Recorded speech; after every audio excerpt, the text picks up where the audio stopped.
This is the perfect time to start planning for your spring projects. It might be time for a new deck, and there's a lot more to planning for one than just putting down boards. Let's take a look. Hey guys, when you're working with composite decking, there's a few things that I need you to know that make this so much easier depending on the boards that you're using. So first off, we've got a couple different ways to fasten these things down. One of them is where you just do a face or a face screw through here. Let me show you what that means.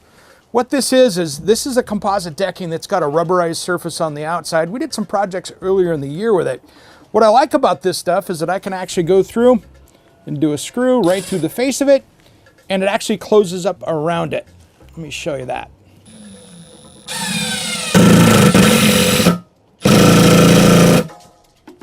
You know, that works great with the Outlive brand decking, but most of the other stuff in the market has this groove right here in it, which is meant for a hidden deck clip, which is not a bad way to go. I like it. The problem we've had though over the years with some of these hidden deck clips, and here's ones that I actually did on my deck, it works great.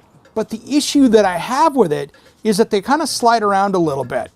And they've come out with a great new solution for this, which makes it so much easier. And that is these Ninja deck clips right here. If you notice, they've got a serrated edge on them that actually grabs, and it keeps it so you can actually work with it and actually hold it in place. So when you're tightening it down, it's not moving the boards around in a slippery surface. So this is also great if you're doing things on a herringbone or a 45. These are a great multi-use clip. Let me show you how they work. So we're gonna come in here. I'm gonna slide these two together here, just like that. And then all I have to do is come in. I love how these automatically space it out. That's a huge deal when it comes to doing a deck clip. They're made out of stainless steel, so they're gonna hold up. That's in there, and then you just keep going down. These things are gonna be great for my next deck project because I tell you what, it's gonna save a ton of time and have a quieter and more secure deck. This is a great new innovation out there I'm excited to use. There are a ton of wood fillers on the market today, but they're not all created equal. Here are my tricks and tips on helping you find the right one. All right guys, today's pro tip, we're gonna be talking about wood filler and using the right stuff for the right project. Now there's a lot of different things out on the market today, including some just old school ones, and that's where we're gonna start. So old school to me is using yellow glue and of course sawdust from the project you're working on.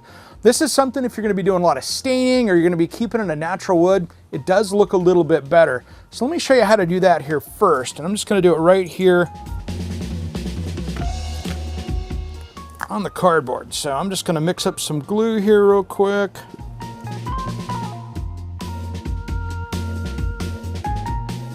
Now what you do is you want this to be a little bit high on here because you're gonna end up sanding it down. Just want to press that down in there. This is an awful big hole for this, so it might take a second one. All right, the next one is some of these plastic wood fillers out there you get at the home centers. And to be honest, I've had mixed results with these. They're great for little tiny holes, like this one right here, for instance. This one right here is good for that. I would never try to do an inch hole like this one here with this because it's just not made for that. But nail holes, screw holes, things like that, this is probably what it's best used for. So I like to come in here and do something like that. It'll work good for that type of thing. But big cracks, big holes, there's better stuff. And speaking of better stuff, this is my secret to doing it. Now, one of the best products for filling wood, especially when it's gonna be painted, is gonna be just good old-fashioned Bondo. And they make it for woodworking projects as well. This stuff works really well. Let me show you how to use it because it's super easy and it sets up fast, which is nice. Kind of a dollop of this out. That is the regular stuff right there. Put that lid on. And then there's the hardener. And so you need to follow the directions on this. And then I'm just gonna put a little bit on there. It doesn't take much.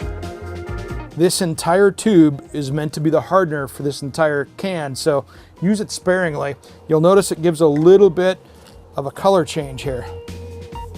And then we are going to mix those two together so we have a consistent color.